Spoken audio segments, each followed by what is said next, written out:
We have so many different definitions of empowerment, the most basic of which is the ability to earn money for your labor.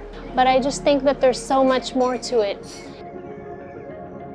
As much as this place is the story of empowerment of other women, it's also my story of empowerment. My name is Nora Fitzgerald. I live in Marrakesh, Morocco, and I'm the founder of the Amal Women's Training Center here. I absolutely love the work that I do. Here at Amal, we have created a place where women who have not been given a lot of chances in life can come in, get this amazing professional skill set in cooking that they can then work with in any establishment. I really came into this work kind of by accident, and it was through a chance meeting with a woman who was extremely poor.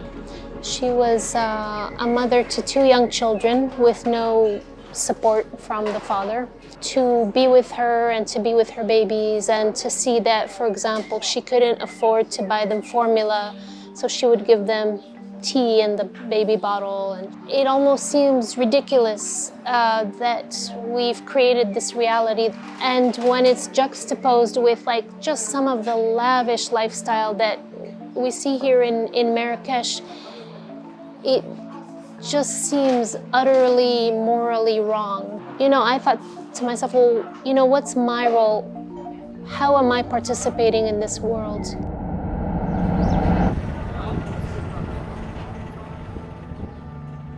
I think sometimes we become obsessed with this narrative that poor people have to work their way out of poverty, and we applaud those narratives without fully being honest of what the reality of poverty is.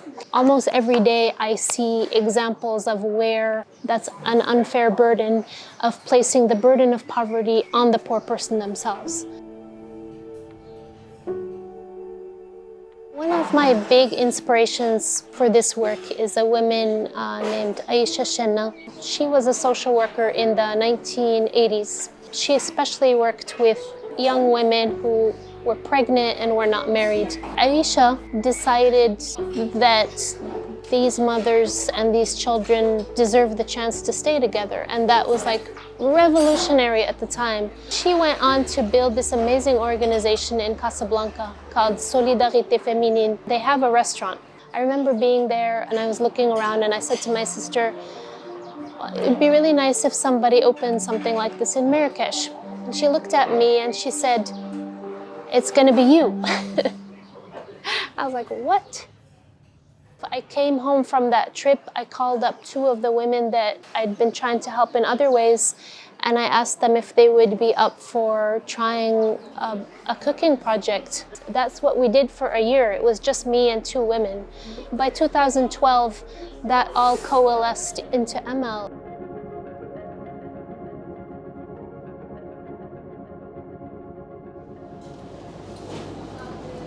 This is the kitchen where the magic happens. Amal today, at the core of its mission, has a training program. The training program is 8 months long. We try to select the women who are both in socioeconomic need and also have this spark of motivation that we feel like we can fan into a flame. Most of the program is hands-on, so they're in the kitchen, they're with the chefs and the trainers, and they're working very closely together. And so I think cooking is something you have to see and smell and breathe and feel and all of these things.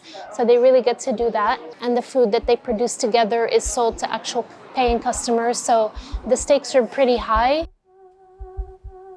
We've had over 300 women go through the program now. Some of them have gone directly to become the head chef of a restaurant.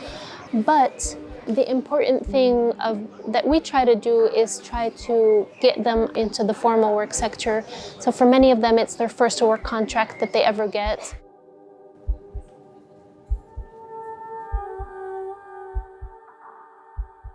Starting a place like Amal really did not come naturally to me at all.